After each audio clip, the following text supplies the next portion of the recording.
Hello and welcome to Thursday's programme. Coming up tonight between now and 6:30. Good evening. The Chief Constable of Devon and Cornwall has backed proposals to use more armed officers in rural areas, saying response times in the countryside can often be too slow. Sean Sawyer says the force has used specialist firearms teams to help secure major events for many years, but there is no specific threat in our region, as Grace Pascoe now reports. 16 beaches across Devon and Cornwall have been awarded blue flag status. Now, £93 million is to be spent upgrading one of Devon's most dangerous roads to try to cut the number of accidents. Campaigners have, as Richard Lawrence now reports.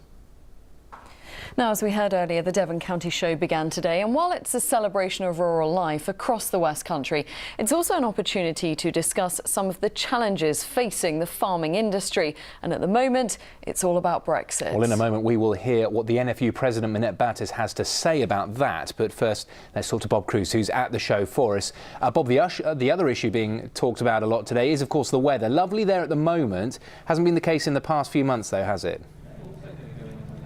Yeah, you think... Well, a short time ago, I spoke to Minette Batters, the president of the National Farmers Union, from the showground, who we saw in Bob's report there. And she told me her concerns for the region's agricultural industry post-Brexit.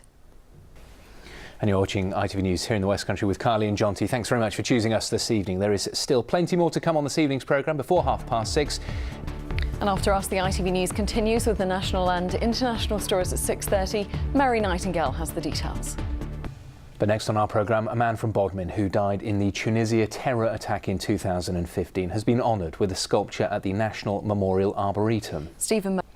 Now, the government is beginning a consultation on whether combustible cladding like that on the Mount Wise Towers in Plymouth should be banned. It follows the government's commissioned report about the Grenfell Tower fire, which called for a radical rethink of safety systems, but which stopped short of calling for a complete ban on flammable cladding.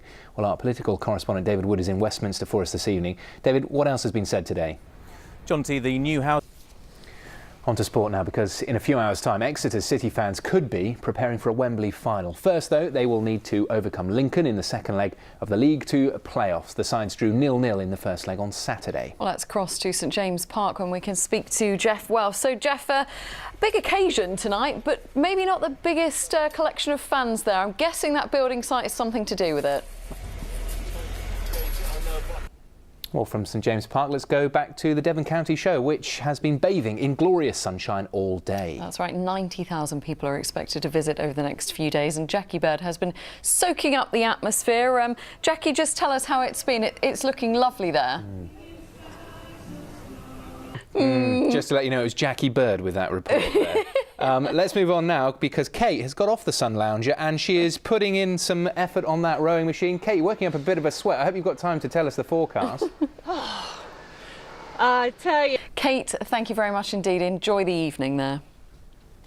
Now, before we go, let's just give you a reminder of the main headlines here in the West Country this evening. The Chief Constable... programme, so it's goodbye from all of us. I'll be back with the late news at the usual time of 10:30. Now, I'll hand you to Mary Nightingale as the ITV News continues, but we'll leave you with a glorious evening view of the Devon County Show. Bye-bye. Bye-bye.